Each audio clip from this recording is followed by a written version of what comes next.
കാര്യം ഞാൻ ഡോക്ടർ കവിത, chief physician ആയുസ്തുതി. പലപ്പോഴും ഒ പിയിൽ എത്തുന്ന പേഷ്യൻസ് കൂടുതലായി പറയുന്ന ഒരു കംപ്ലയിൻ്റാണ് കഴുത്ത് വേദന, അല്ലെങ്കിൽ കഴുത്ത് കഴപ്പ്, അല്ലെങ്കിൽ കഴുത്തിൽ നിന്ന് തോളിലേക്ക് വേദന വരുന്നു എന്നുള്ളത്.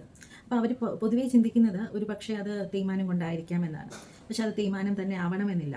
ചിലപ്പോൾ ചെറിയ കാരണം ആകാം ഈ വേദനയ്ക്കുള്ളത്, അല്ലെങ്കിൽ വലിയ ആരോഗ്യ പ്രശ്നങ്ങൾ കൊണ്ടും ഈ വേദന വന്നേക്കാം. നമുക്ക് അതിൻ്റെ കാരണങ്ങൾ, മനസ്സിൻ്റെ സ്വാധീനം, യോഗാസനകൾ, ആയുർവേദ ചികിത്സകൾ കൂടി വിശദമായി നമുക്ക് നോക്കാം. ശരീരത്തിൽ നിന്നുള്ള കാരണങ്ങൾ എന്തൊക്കെയെന്ന് നമുക്ക് ആദ്യം നോക്കിയാലോ. പരിക്ക്, അപകടം, വീഴ്ച, സ്പോർട്സ് ഇഞ്ചുറി മുതലായവ, അല്ലെങ്കിൽ വെഹിക്കിൾ സ്പോണ്ടിലൈറ്റിസ്, അല്ലെങ്കിൽ disc degeneration, over exertion and posture പ്രശ്നങ്ങൾ, ഫോൺ, ലാപ്ടോപ്പ് ഇവയെല്ലാം നമ്മൾ എങ്ങനെയാണ് യൂസ് ചെയ്യുന്നത്? നമ്മളിങ്ങനെ കുനിഞ്ഞിരുന്നല്ലേ യൂസ് ചെയ്യുന്നത്. അപ്പം അധികം ഉപയോഗിക്കുന്നത് കൊണ്ട് തന്നെ, തെറ്റായ ഇരിപ്പ് കൊണ്ട് തന്നെ നമുക്ക് കഴുത്ത് വേദന ഉണ്ടാകും. അപ്പോൾ കട്ടിൽ ചിലപ്പോൾ കിടന്നുകൊണ്ടായിരിക്കാം മൊബൈൽ നമ്മൾ പലപ്പോഴും നോക്കുന്നത്. ഇതൊക്കെ ഒരു കാരണമാണ്.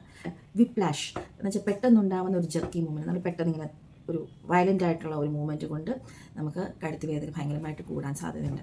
ഇവയെല്ലാം ശരീരത്തിൻ്റെ ഭാഗത്ത് നിന്നും ഉള്ള കാരണങ്ങൾ കൊണ്ടുണ്ടാകുന്ന വേദനയാണ്.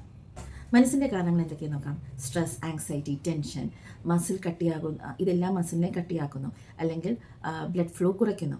ചിന്തകളും ഉത്തരവാദിത്വങ്ങളും തോളിൽ ഭാരമായി അനുഭവപ്പെടുമ്പോൾ സപ്രസ് ചെയ്തിരിക്കുന്ന വികാരങ്ങൾ, എസ്പെഷ്യലി ആങ്കർ, ഇത് നമുക്ക് നമ്മുടെ ശരീരത്തിലോട്ട് കഴുത്തിലും തോളിലും പെയിനായി വന്നേക്കാം.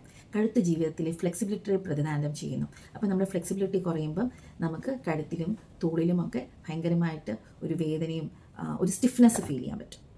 അതിനാൽ കഴുത്ത് തോൾ വേദന എന്ന് പറയുന്നത് വെറും ഒരു ശരീര പ്രശ്നമല്ല എന്ന് മനസ്സിലായല്ലോ. മനസ്സിൻ്റെയും വികാരങ്ങളുടെയും പ്രകടനമാണ് ഈ കഴുത്ത് വേദന എന്ന് പറയുമ്പോൾ. അപ്പോൾ ആയുർവേദത്തിൻ്റെ സമീപനം എന്താണെന്ന് നോക്കാം. വാതദോഷമാണ് സാധാരണ കാരണമായിട്ട് കണക്കാക്കുന്നത്.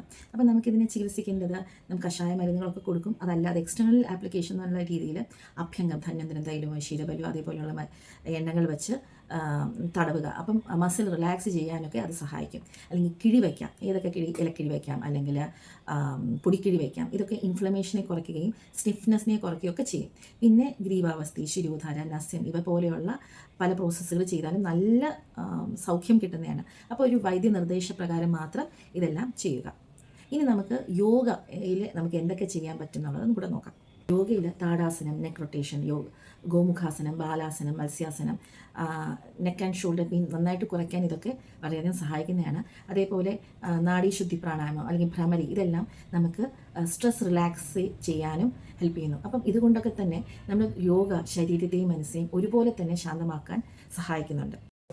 കഴുത്ത്, തോൾവേദന ശരീരത്തിനും മനസ്സിനും നിന്നുണ്ടാകുന്നതാണെന്ന് നിങ്ങൾക്ക് ഇപ്പോൾ മനസ്സിലായല്ലോ.